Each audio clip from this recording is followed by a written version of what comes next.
Good morning, everybody. My name is Hirji. As you know, I lead the AI Hub as well as the Center for Cybersecurity at Durham College. And today's session is going to focus on how you can use computer visioning for your business.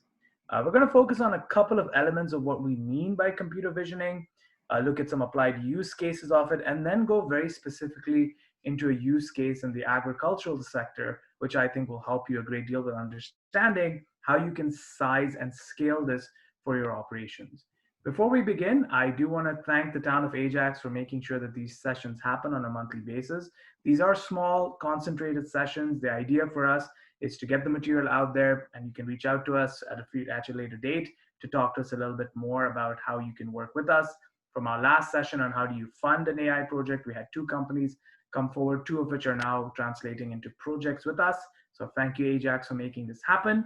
And with that, I will turn it over to Mayor Collier to say some opening remarks, and then we'll jump right into it and introduce our guest. Mayor Collier, over to you.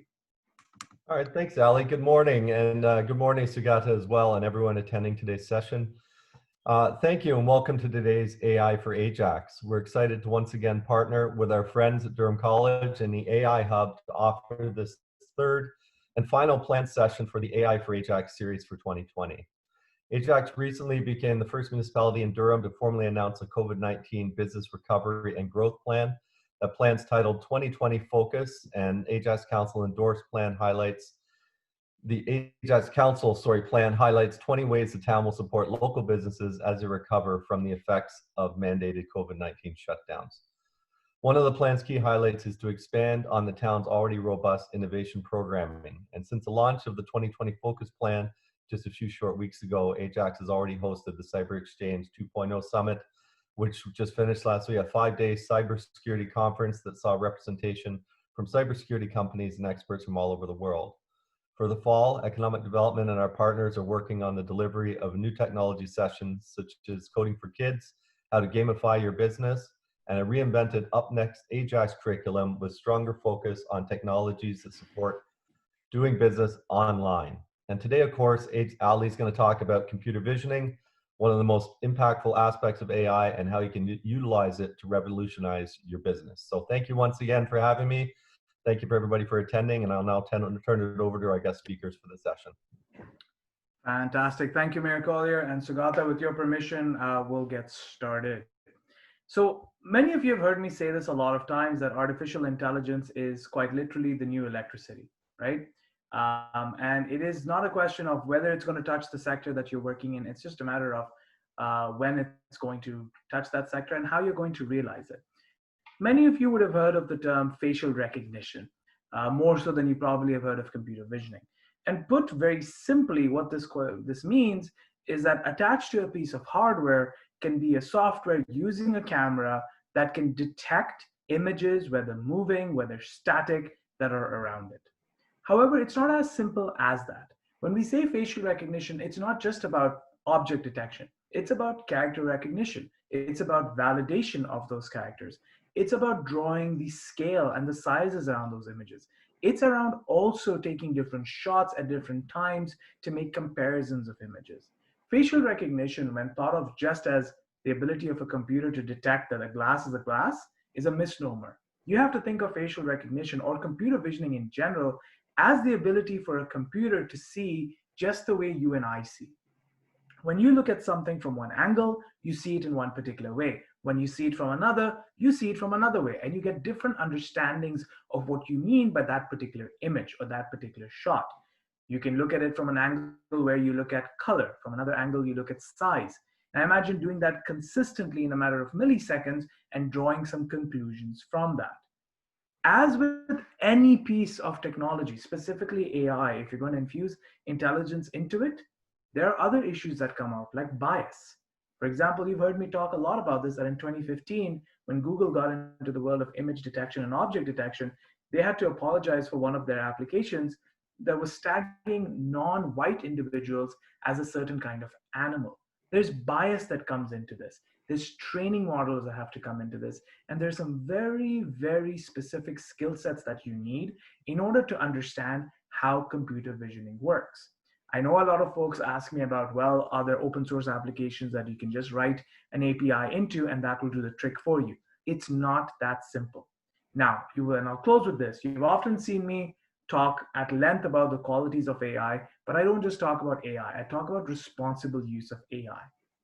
And one very good example of using AI, specifically computer visioning, responsibly is in the company that my guest is, so that my guest runs, called Korechi Innovations, where they've used robotics and automation in the world of agriculture using computer visioning to improve the process by which we grow crops.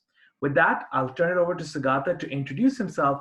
And Sougata, if you can talk to us a little bit about what is Korechi Innovations and how do you understand computer visioning? Sougata? Absolutely. Thanks, Ali.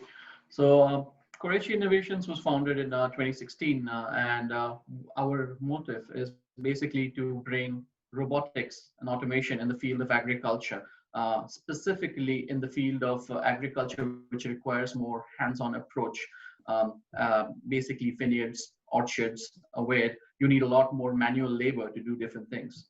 And for instance, like Canada has lost about 50% of its apple orchards because it's a lot easier to just farm, corn, for instance, because there are machines which automate that.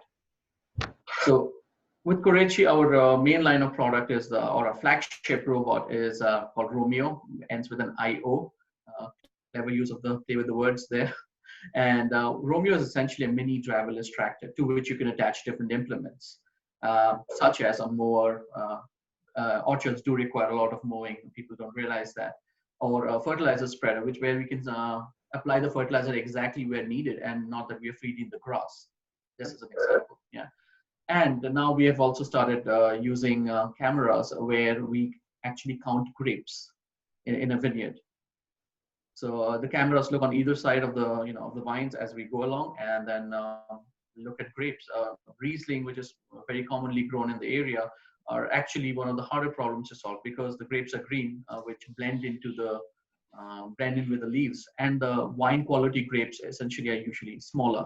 Yep.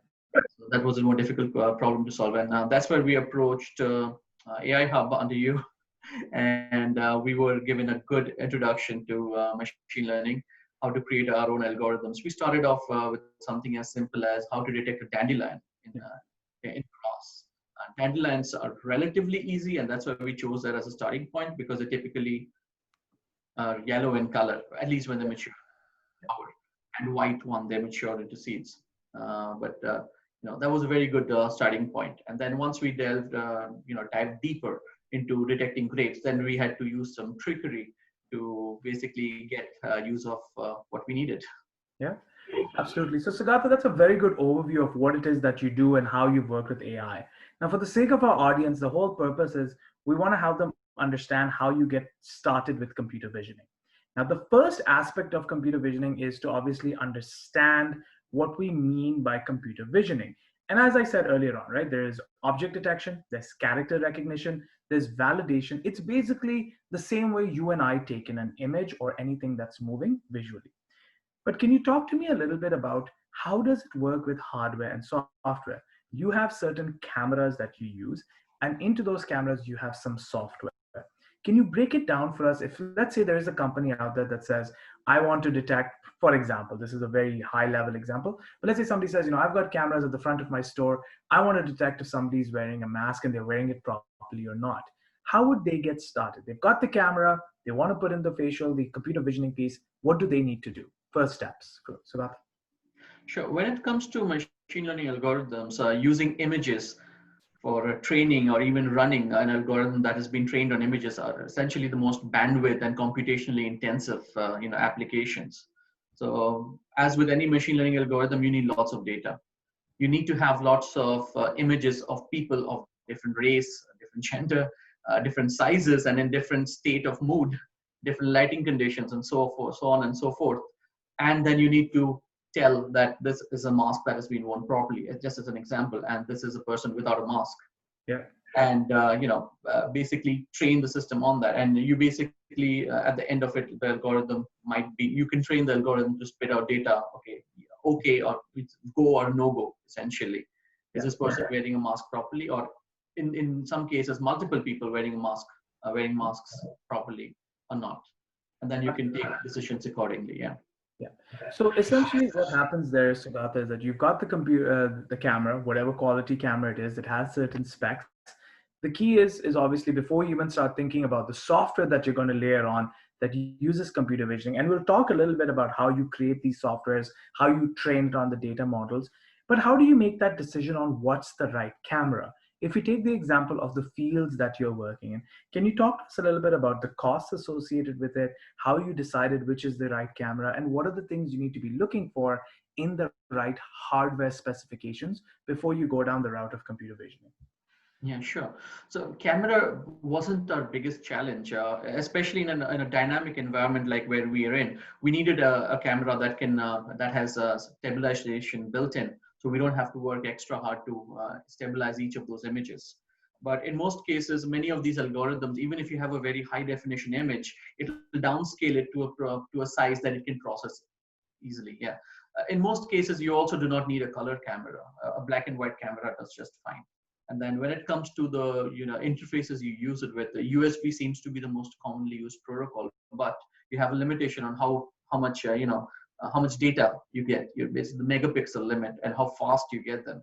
You have all those restrictions. So the easiest approach for us was to go with a standard camera like GoPro, you know, Yeah. and have those images. And we with an added advantage that the GoPro has built-in GPS coordinates that you can record, so we know exactly where that image was captured. That helps us later, using from the metadata, we can pull that information out and help take decisions based on that. Yeah. So once you've got the camera in place and you've understood which camera you want to use and you layer it onto your environment, in your case, you layered it onto a particular robot and that robot goes down a particular track.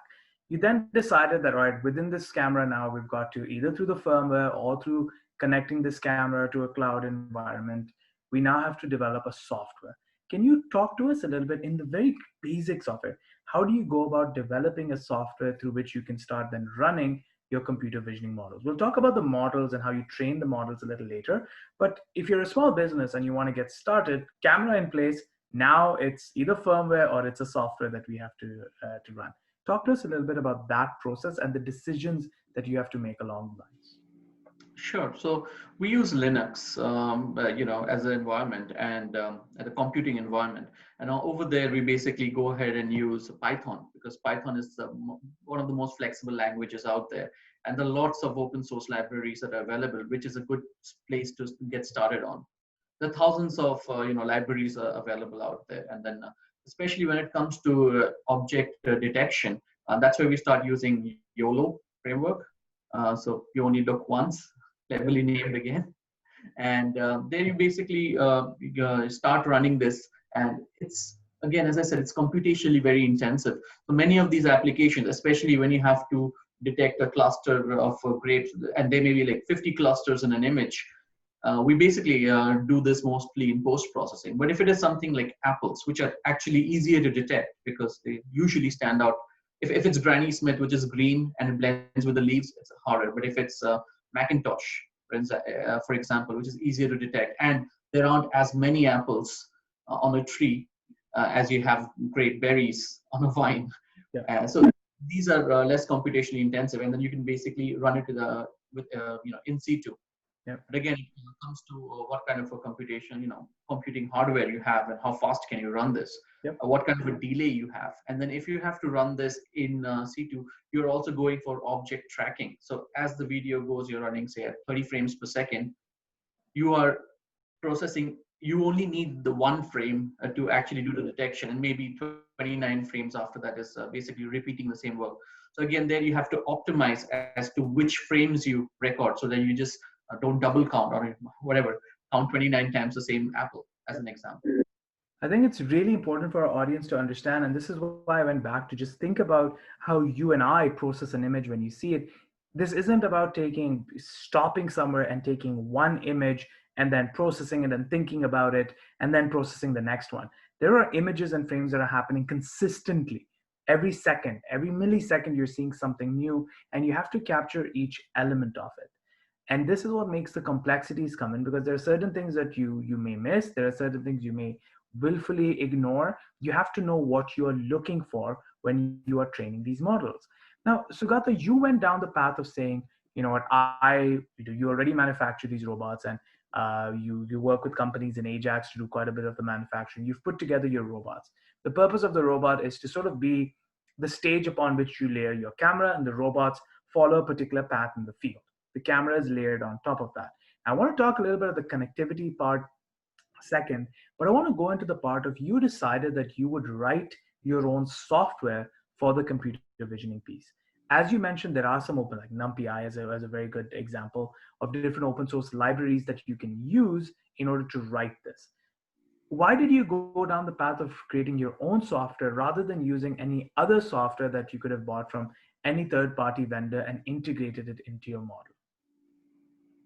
Sure. We wanted to first understand, if we can actually make use of machine learning. And back when we started, it wasn't being used that readily in the ag space, in the agriculture industry, not to the extent that we would have liked anyway. And when we started building, before that we actually did a search, and we found that there aren't at least in open source, any libraries that are very good at detecting grapes. And that was a big problem because that's one of our primary industries, given that there are over 500 vineyards in the Niagara region alone. Yep. And so we decided this would be a good, not just a good way to get started with machine learning, but also a good way to train our staff on how to get, how to use it, how to even collect data, the right amount of, the right type of data with sufficient variance, and under different lighting conditions and so on. Yeah. Now, you went ahead, you created your own software, and ultimately the whole point of the software now that you have is you've got your own code, you've got your own application, which is proprietary to you, that can now detect certain kinds of growth within a field. Now, can you talk to us a little bit about, like, for those companies that decide that, okay, you know what, we are going to use a software that's available in the marketplace, great, they integrate into that, and fine, Bob's your uncle, and everything works from there. What some of the skill sets that you needed in your team in order to develop the right visioning software? How did that work out for you? What are some of the costs associated with that? Help a business understand that if they go from the ground up and build their own, what sort of a ride are they in for? Sure. First of all, if you use any open source library, you have to look in detail about the licensing agreements that are in place for that. In most cases, you at least have to give them a recognition that you have used their piece of software.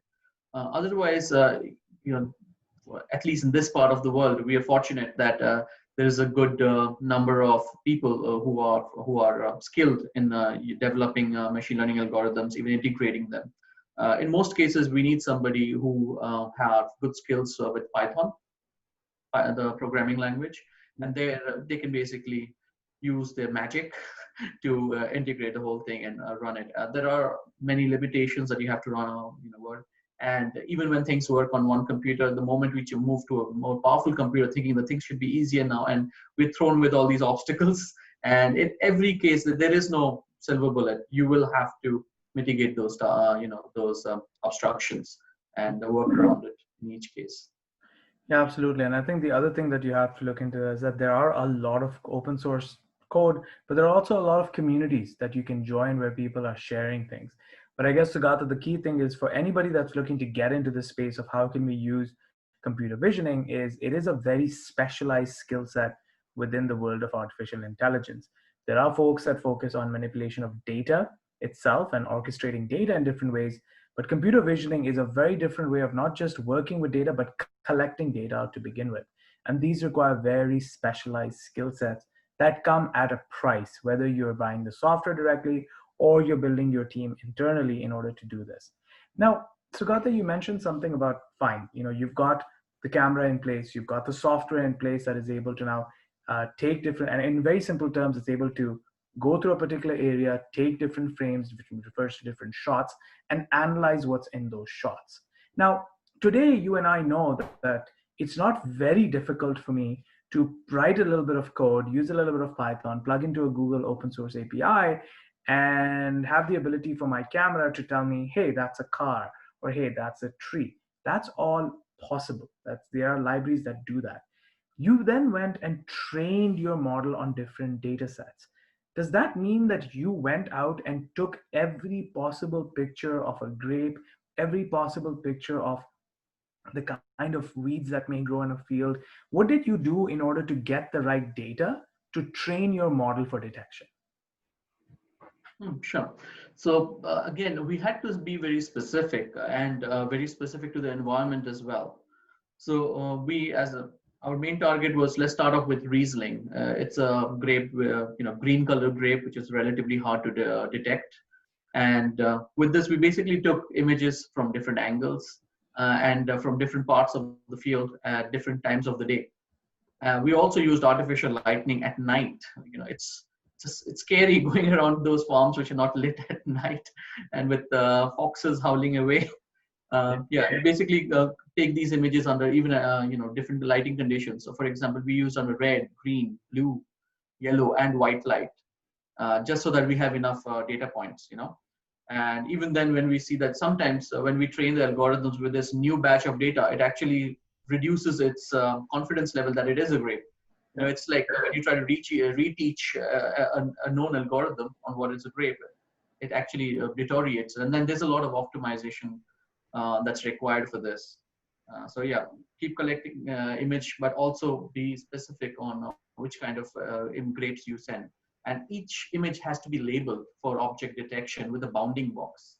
Yep. Now, if we have a team of a few people who do the labeling, including myself, whenever I get some free time, I just go ahead and label these. But there another challenge, presents itself.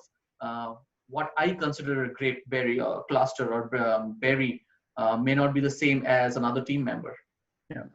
And so there are some inconsistencies that we'll have to work out and make sure that the data that we present to the computer, at least from our understanding, is quite consistent. Yeah. While at the same time being varied enough that you get a good understanding of what a grape is. Yeah, absolutely. And I think this is another fundamental point, and I say this repeatedly, right? Is much of artificial intelligence is at the back end is driven by a lot of manual processes as well. You just don't see it, and this is a great example of that. Because the reality of the matter is that once you get the raw data, and by raw data, it literally means the ability to go into the field, take the pictures at nighttime, all of those things. Somebody has to manually go and label that, has to go and annotate that. And there are some softwares with which you do that. Can you talk to us a little bit about what are those softwares with which you annotate? Because for someone like myself, when you annotate, it's, yeah, you got a piece of text and literature and you annotate on it and say, this is from this source and this is from that source. But when it comes to images and annotating for the purpose of training a model, there are softwares that you have to use and there's skills that go with that.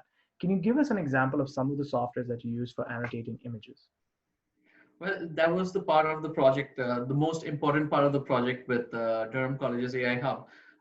We call it this tool as Kiat Korechi Image Analysis Tool.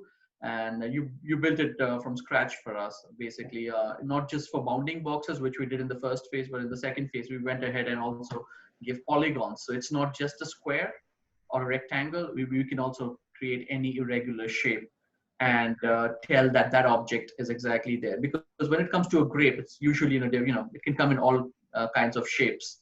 But bounding box will tell you where the grape is. But the next step is basically, if you want to harvest it, need to know where the stem is, where the shape is. Based on that, you can actually go take an arm, a robotic arm, and basically clip the stem and bring harvest the grape.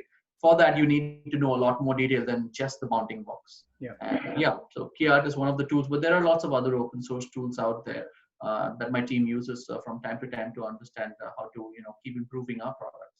Yep. And I will say this is that, Sougata has mentioned that, our team built it and yes, we did, but we also hit roadblocks, right? And at the end, you hit certain roadblocks because what Sougata brought up is that part of computer visioning is now not just the detection piece, what I said earlier on. You can detect what's in an image and it can tell you that, all right, this is and my knowledge of agriculture is very poor, but let's say this is a weed, okay? Now you've detected that it's a weed, that's great. And you've got, a square image or you've diagnosed it through a polygon-like system. Now you know what you're looking at. But then there's a follow-up action that happens once that piece comes in. And that's how the robotics kicks in from Korechi Innovations perspective. You've got the image, you know what it is. Now an action has to be oriented and something has to happen. So Gata, can you talk to us a little bit about how your computer visioning model now speaks to the robot? Because a simple process would be you've captured the image, the robot's gone where most farmers would take them an hour to get to. The robots got there in 10 minutes and got the data that you need. Now the farmer looks at it, looks at the dashboard and says, okay, this particular crop is ready for harvest. I'm going to go and harvest it. But in the case of Korechi Innovations, the robot does some of those activities of the farmers. Can you talk to us a little bit about the relationship between computer visioning and the robotic elements that you have as well? Sure. The simplest thing that we have done, and that where we started using computer vision, is basically to count, do yield estimation. So not only are we able to say how much, harvest the farmer can expect for the entire field, but also which part of the field is performing better than the rest. Right. And so now you can plan your fertilization and watering, irrigation scheme accordingly. But also for farmers, now they can start making more accurate promises on how much they're going to supply to either a vineyard or a supermarket chain, and so that they don't lose any value for the crop. It's my intelligence decision making, basically. Yeah. For the arm portion, for harvest portion, it's a lot difficult, especially to compete with a human at the moment. I believe it takes a human 6 seconds to harvest an apple, for instance. Thank you Getting for it. your time. Appreciate it. Thank you. Go ahead, Sougata. Yeah. Yeah, for a robot to match that speed of the average of 6 seconds to harvest an apple, it's actually very difficult. Not just mechanic wise, but also when it comes to the computational requirement of tracking and detecting and tracking these objects as you move along and grab it and bring it in without injuring them. You still need to keep the quality up. Yeah. And in most cases, apples, not all apples in an orchard get harvested. The labor is usually very trained, and where they pluck the ripest of the apples, and they have multiple batches of harvest. Yep. Those are more difficult problems to solve, and we're working on that. And as yet, as far as we know, the industry, everyone is struggling, even when it comes to harvesting strawberries, where you have a color change, for instance, and it's a delicate fruit. It's still a work in progress for the whole industry. Absolutely. And we've got about 20 odd minutes left. And I want to talk just a little bit more about, the model that you've developed and how it works, but by looking at how it can be applied in different sectors. So for now, we've gone down this journey of understanding cameras may or may not be a challenge, but you need to have a quality camera that can keep up to speed. But also remember is that simple things like knowing whether it's USB enabled, whether that's the standard protocol for the port, what kind of USB microstick it's using, because that impacts the storage, that impacts the power, it impacts a lot of things. So firstly, you need to kind of have a good sense of the hardware, number one. Number two is you have to look at, if you're going to use a software that's available from a third-party vendor, then how do you integrate that? But if you're going to create your own, there's a lot of manual processes on it. There's a lot of annotation that has to happen with it. There's a lot of steps that you have to follow. Three, you have to understand the business model that you're using and what images you're trying to get, what analysis you're trying to do, and then what outcome you're expecting from all of this, what action you're expecting. Can we talk a little bit about the connectivity element? Because most folks see it as ubiquitous, but for a robot like yours going through a field, it's not tethered physically to some form of connectivity. How does it work? Do you use wireless connections for this? Talk to us a little bit about that process. Sure. So when it comes to farms, they typically don't have a very strong internet connection. So we try to keep everything as localized as possible. So images are collected on board. If we don't have enough computing power, we basically, after the robot finishes the survey, we basically collect this information, upload it to the cloud where it runs it through the algorithms with a much more powerful computer and a GPU. And basically, the connectivity in a farm has always been limited, especially in an orchard. It's relatively easier in, say, a soybean farm where the plant height is very low. But even if you have a tower, nearby, in an apple orchard where the plants can grow 14 feet, it's very hard to get an antenna that high every time, to get work done, to get connectivity. Yep. And I think the other thing that folks need to understand is that these are representing new opportunities for funding investments. So OCE runs the SenGen program as well as the Encore program. These are all different aspects that you can use in order to access some funding from a connectivity standpoint and leverage some of the 5G networks that are current, or the 5G test beds that are currently available. So that's just a little bit of a side note. Now, Sougata, the Korechi innovation, the robot that you have, Romeo, essentially works within the agricultural farms as well. But you could also use this or see use cases for this, for example, with snow removal. You could see use cases for this even with, let's say, with in the summer with weed removal across public sector property. Can you talk to us a little bit about what some of the other applications are that you're looking at specifically to Romeo? Sure. We have identified a total of 14 verticals where we can expand onto, but we have started out with two other sectors. One is golf courses, basically turf care, where it's a very mundane job. You have to trim your grass about thrice a week during the summer season, and that's a lot of labor intensive work. I mean, about 60% of the operating cost in a golf course is just for mowing. That's the kind of task we can automate. Another one we found while talking to a golf course, superintendent is ball picking in a driving range, for instance. That's such a mundane work. It's very hard to get a human to drive at a fixed speed of about 5 kilometers an hour because you can't go too fast. Balls would be thrown away or you would damage your equipment. And these are the kind of things that robots excel at. The other sector that we recently entered is construction.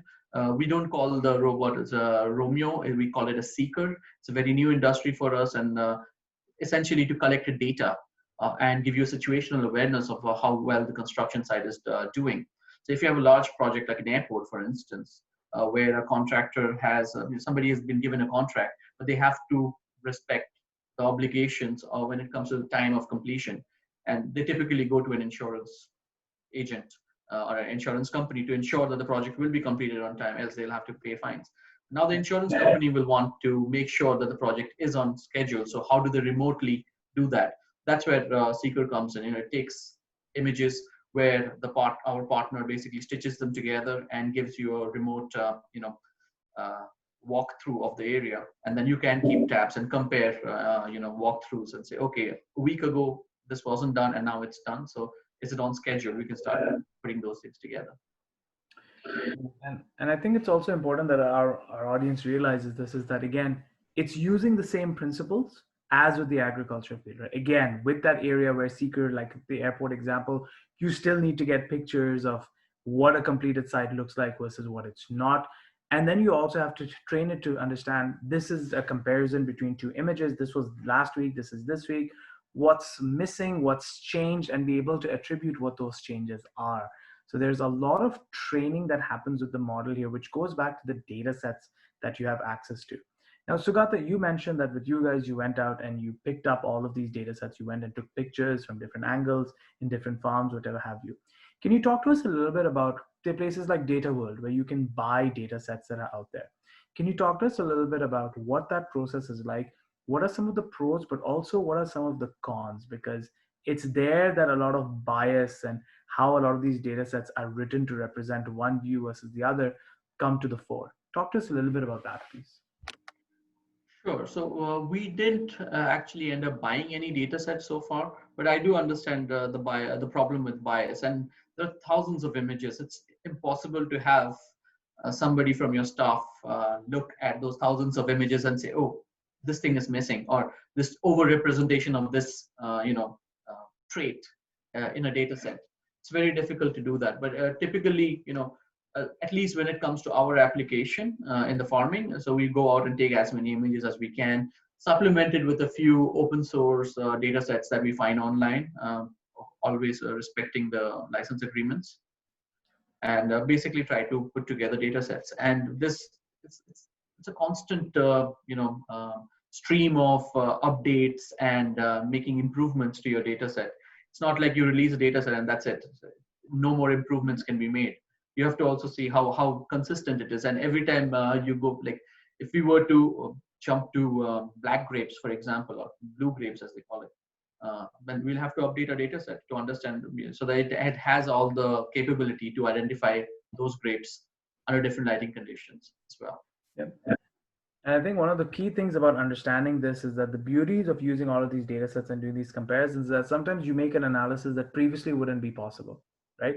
So for example, the shift, for example, in using one particular crop over the other, or one particular fertilizer over the other, and looking at the changes over a period of time, it gives you more stuff to analyze. But Sugata, correct me if I'm wrong, is that in your case now not only do the farmers get input from Romeo, but they also get a dashboard that they can look at that a non-technical person can look at and say, I understand what's going on here. How did you work out your dashboard and how did you work out how to push out all of this information in a meaningful way for not just the techies, but also the end user, which in your case is the farmer? Sure. Yeah. As you know, Korechi's tagline is robotics and automation made simple. And we knew we can't expect farmers to be programmers. And we had to simplify it and make it as intuitive as possible. So the first test for that is me. Basically, when my team creates a dashboard, a layout, a GUI, graphical user interface, the first test is me. Do I understand it? And I try to be as aloof from the at least that part of the development process as possible, so that I can give my honest opinion without any bias of my own. Yeah. And after that, we basically start taking it to the farmers, hand it over to them, see how they're trying to use it. Is it intuitive enough? Do we have to train them? I mean, the intention is that the farmer should be able to be up and running when we deliver a robot within 4 hours by himself or herself. And so, yeah, there's a lot of user feedback that we collect to keep improving our system from time to time. And we have received some things that now looks, of course, that's logical but we didn't think of it the first time we developed it. The farmer told us, that would have been better this way. That's how we did it. Yeah, and I think again for everyone to understand this is that you've chosen your camera, you've built your software, you've trained your model. When you deliver the inputs of the results or the outputs, however you look at it, it has to be delivered in a format that it makes sense to everyone, because the biggest component to the success of that computer visioning product is the subject matter expert, which is the farmer. And that farmer has to be able to look at it and say, does your analysis make sense? What's missing and what's not? This is why we always talk about tools like, and this is slightly different, but when we talk about visualization tools, we talk a lot about Tableau, we talk about Power BI, so on and so forth. You've got to present the information in a way that the person looking at it can draw inferences from it. And that's no different from the case in computer visioning software. It's not, again, just we've got the image, we got what we had to do. You have to be able to analyze it and validate it. That's the process of validation. Because as Sougata will tell you, is if you provide a recommendation and the crop doesn't grow the way you recommended and it doesn't work that way, there's a question is going to come up: why was that decision made? And the only way you can go back is when you look at the data sets and you look at the output and the input that was given into it. We've got a couple of more minutes, about 10 minutes, and I want to get to some of the questions that are here. Sougata, I do want to talk to you a little bit about the aspects of liability when it comes to computer visioning, especially since there's a lot of sensitivities right now with facial recognition, but we'll get to some of the questions. Jonathan has two. I'll start with Andrew. There's one that's coming to me directly from WhatsApp. I'll start with Andrew's, we'll go to Jonathan's, and then the question that I have on WhatsApp. Andrew's question refers to the connectivity piece, where he says, super interesting. Could the robots themselves be nodes in a mesh network that connects back to local processing? Sougata, what are your thoughts there? Sure. When you talk about a mesh network, I don't know, are you talking about internet connectivity?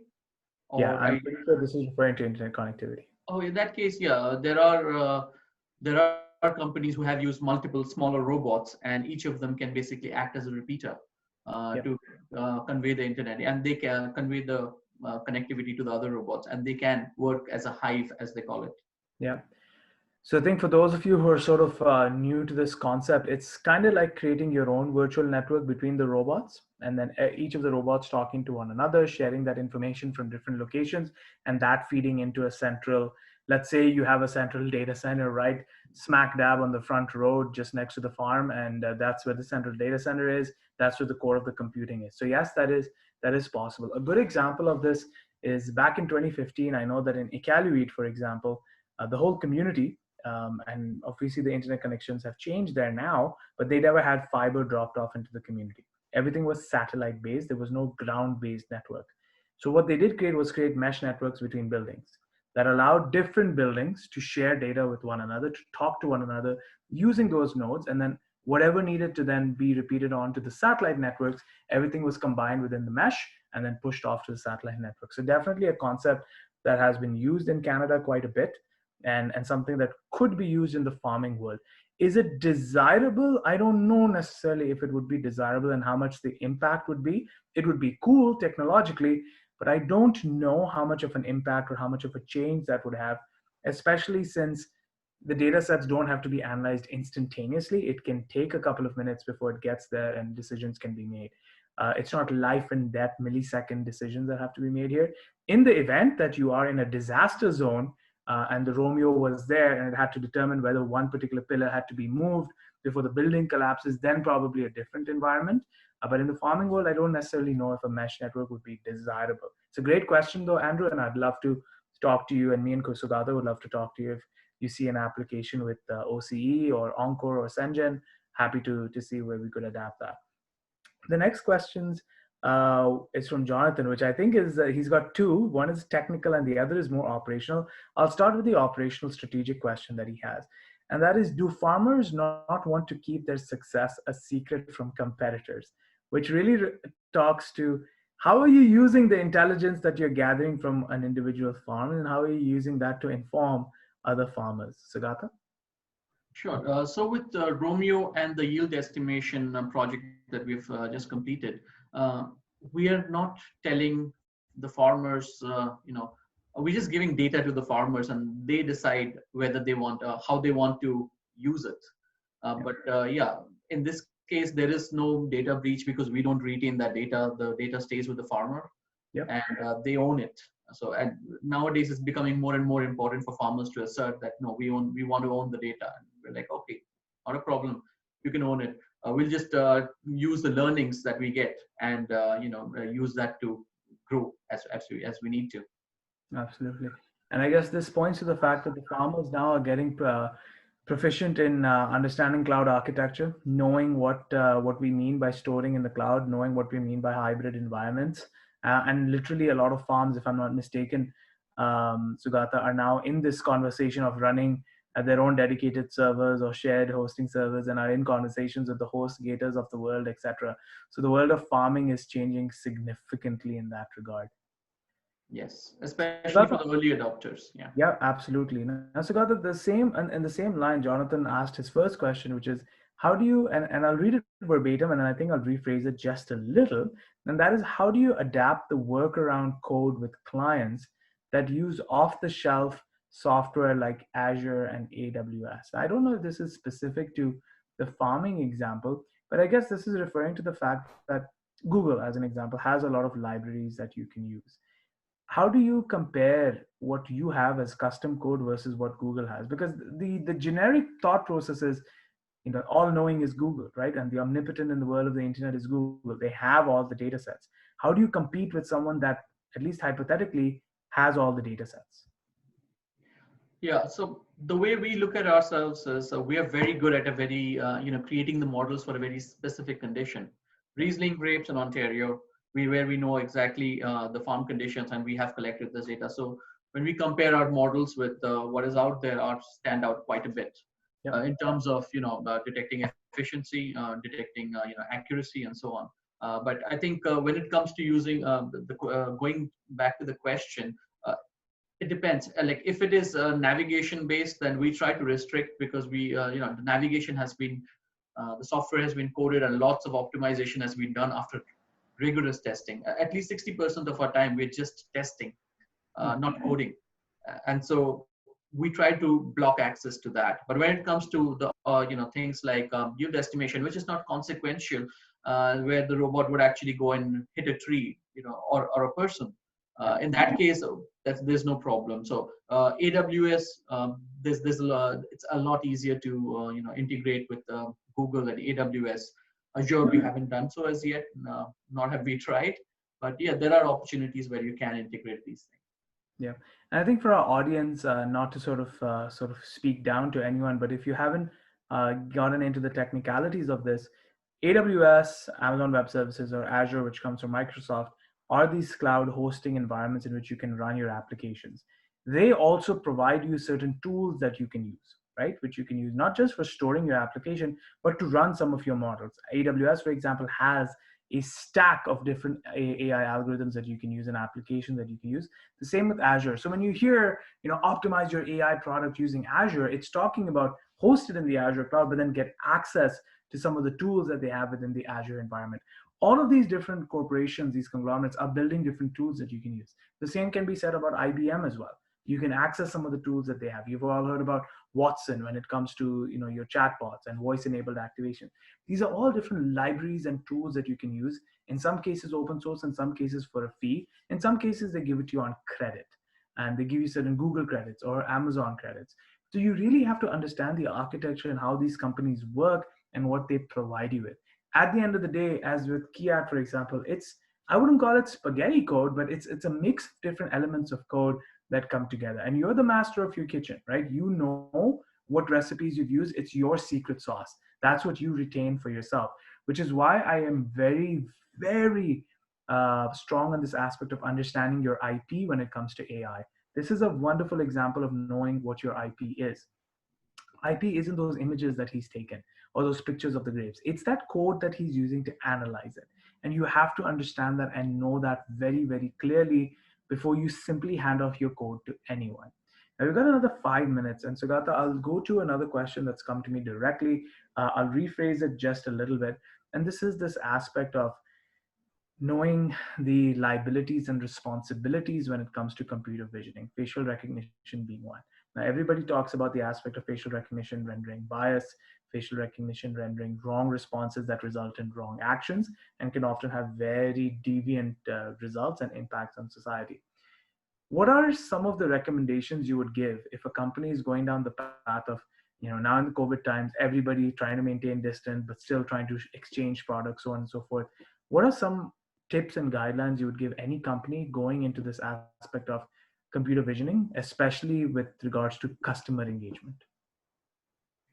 Sure. So when it comes to, I would put down two situations and try to explain this with an example. When it comes to navigation of our robots, we do use computer vision to identify when a person is there. And in any case, like if a person is wearing a raincoat and somehow they're turning on the side and their face isn't detected, the algorithm might not think it's a person and try to go over them. But in this case, we have multiple redundancies built in. We have a LiDAR, we have a sonar, and we have a radar. So we have like quadruple redundant, triple redundancy on a system where we base, if one sensor doesn't detect it, you let the other sensors take over and work around it. Yeah. Now, a second example I would give for is basically when it comes to, say, you detect with your camera, weed, and you spray it with with an herbicide. Now, if your algorithm isn't good enough, or it does not have enough good quality data, and you start detecting useful plants, the farmed plants, and start spraying them, you can build in some redundancies there too. Not in terms of sensors, but you would, for example, you would typically expect to see a weed density of X, and now you're seeing a lot more often than that. Basically, you can, once you start spraying, say, with a lot more greater frequency than you usually would, and you can show up on the dashboard to the farmer and say, hey, there's something wrong here. Look at this picture. Does it look bad? I mean, am I doing the right thing? Yeah, makes sense. Yeah. So I think it's so important to also understand is that these triple redundancy pieces. So sensors, etc., cost money on top of that. And it's not like just because you have the camera in place, the camera is static, it's taking pictures. There are sensors that can go in with the camera as well, because there are things that can go undetected with the cameras as well. So there's just a lot. It's not a cheap or an easy initiative to go and deploy computer visioning accurately. There are things that you can use right away, like your own camera that's able to take different like square shot images of what's the person and can give you results on it. But if you really want to do it right and you have to have some custom code and redundancies in place, there are costs that get affiliated with this, and it's pretty significant. So the ROI, you have to really measure it quite well. And I'm happy to, if someone's looking at building a model, looking at what these costs could look at, very easily the startup cost for something like this could run into the hundreds of thousands if you don't know which sensors you want to use and how to run them. Jonathan has another question. I think it's a point where he says governance model will be an interesting issue in 5G and Web 4.0. Absolutely. How you govern computer visioning, how you govern the analysis of images is a huge element of how we move forward. So, got the last question to you, and then we'll close with some closing remarks and thank everyone for their participation. As you all know, the purpose of these are small, quick sessions, and we use these video bits to then engage the community further. The last question is talking about this aspect of we understand that you require sensors and you require a whole bunch of elements that go into running a sound computer visioning model, but there's also something around battery life of the robots, there's battery life of our cameras, so on and so forth, and there's the environmental footprint that we leave behind. How are you tackling some of those issues with robotics and the program that you run with Romeo? Sure. So when it comes to the power usage, yes, image processing does take up a lot more power. We can feel our computers getting hotter, so we have to use efficient cooling techniques, which also use up more power essentially. But compared to the size of the battery that Romeo has, where it can perform functions for 8 hours straight, Yeah, that usage is so little that we didn't have to bother about it so far.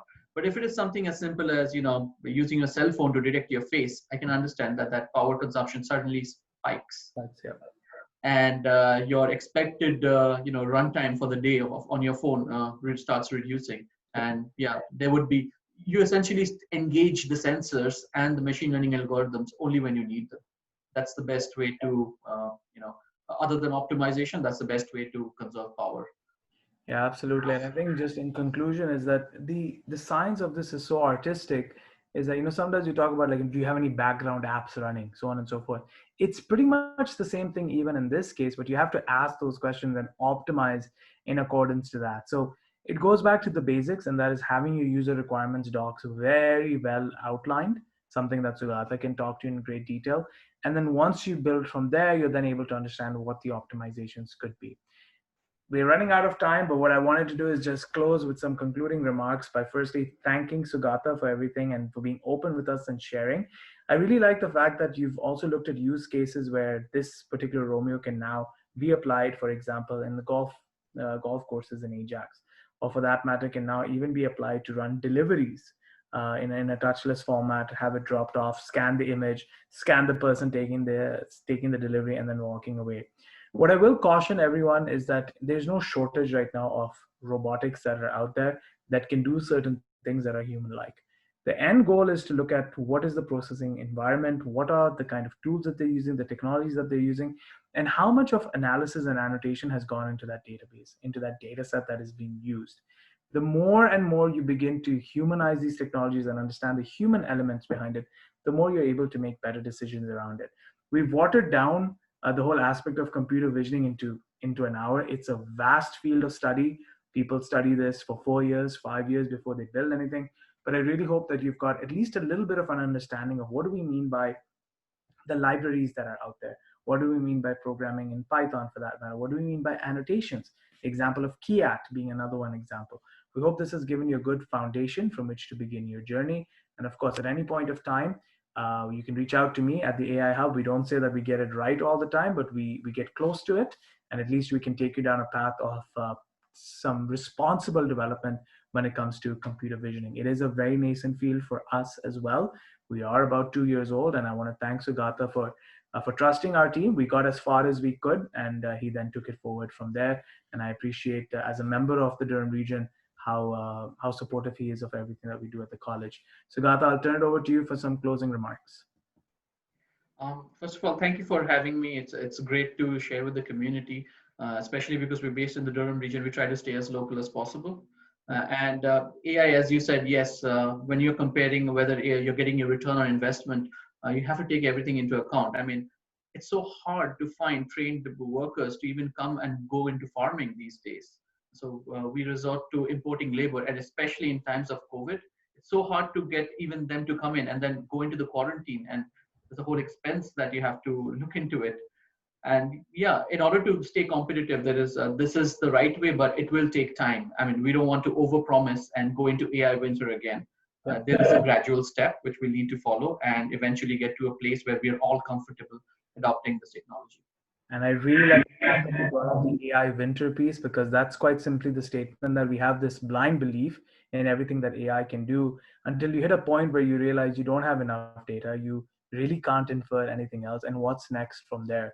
And this is why Sugata kept saying the need for a team around this. Automation, in my humble opinion, actually means more specialized human skill sets that you need as well. And you can't sort of run away from that.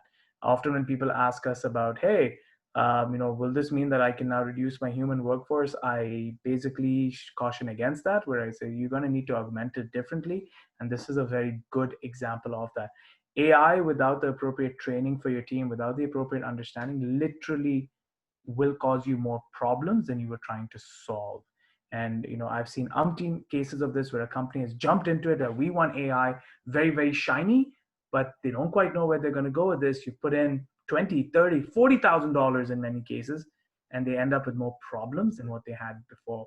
So thank you, Sougata, for being very cautious and responsible in your use of AI and really being a flag bearer of ethical use of computer visioning. There is a question here from Jonathan, and I'll take it very quickly, and that is, Sougata, any chance of coming to Northumberland County for greenhouse applications? I think I can speak for you and Sougata and say yes. Jonathan, I will drop Sougata's email right there for you. Sougata, it's Sougata at Korechi Innovations. Sougata at Korechi.com. At Korechi.com. Yeah. Jonathan, please reach out to Sougata directly or on Twitter, and he'll be more than happy to talk to you about applications in Northumberland County. Andrew, Don Terry, Regional Council Crawford, thank you for joining us, and we hope to see you at the next sessions.